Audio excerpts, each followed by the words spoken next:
Kuna muda usimfuate kwenye issue kama hiyo. Yes. Kuna wengine wameshajifia.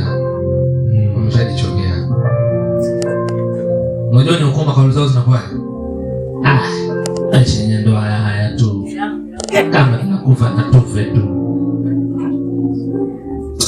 Mimi kupata test ya mtu ambaye hana ukoma.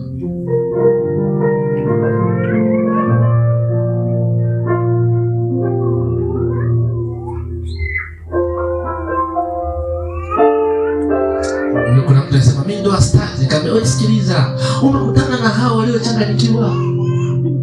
Kutana na hao waliochanganyikiwa. Mimi uhusiano sitaki, Pastor Mshanga, sitaki kabisa. Wanataka kuniua moyo wangu. Nimalize. Kutana na watu waliopendana. Haleluya. Yeah. Mbona upigi makofi kwa Yesu? Amen. Haleluya. Amen. Watu wenye wana picha zao siku hizo wanaziita wallpaper. Mnazijua hizo? Picha za mbao. Ushindwe.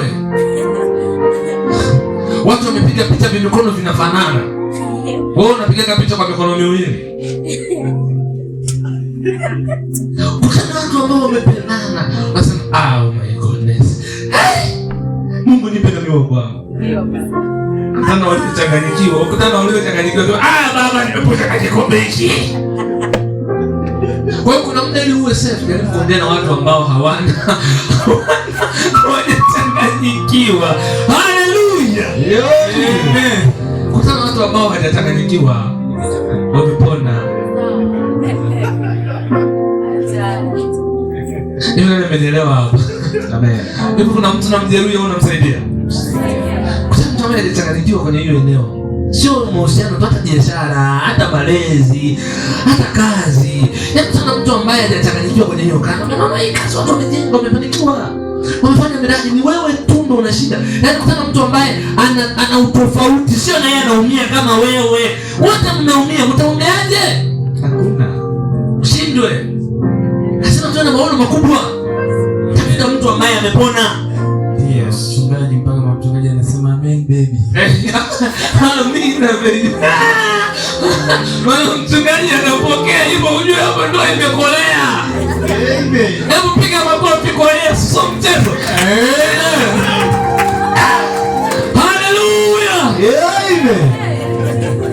Mchungaji anasema haleluya, mchungaji anasema amen baby. Yaani baba, yaani pendo lao limeshamiri.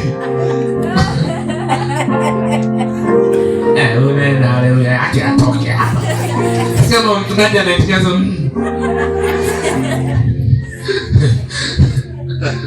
Ndio sema amina baby. Mchungaji ngoja meza kaacha. Upendo umeshamiri.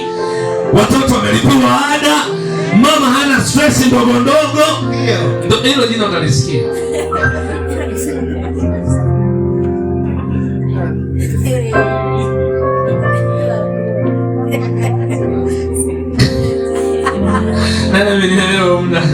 Mimi najitahidi kuwasaidia. Kwa hiyo kuna muda kabla ukata tunakutana na watu ambao hawajachanganyikiwa. Ndio maana kuna sehemu inabidi wewe ukarefresh akili yako.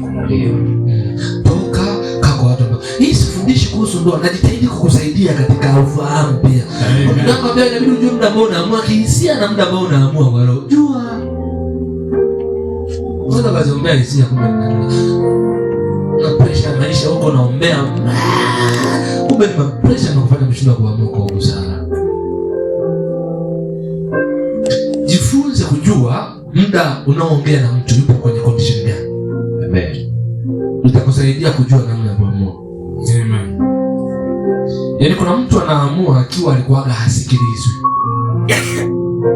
So wakati anaoamua anakuwa na pressure kwamba na huyu pia hata so wakati anaamua anakuwa kama ana force.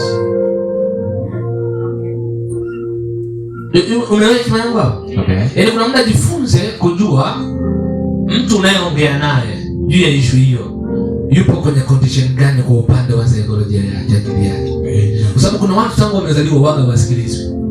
Yaani akiomba daftari asikilizwi, akiomba peni asikilizwi, akiomba hiki asikilizwi. Ila amezoea kuona wengine ndio wanasikilizwa. Sasa huyu mtu ikifika wakati anatakiwa umshauri kitu kwa kile alichokuambia, kuwa makini, kwa sababu anaweza kuwa na makasiriko ambayo hayana mwisho.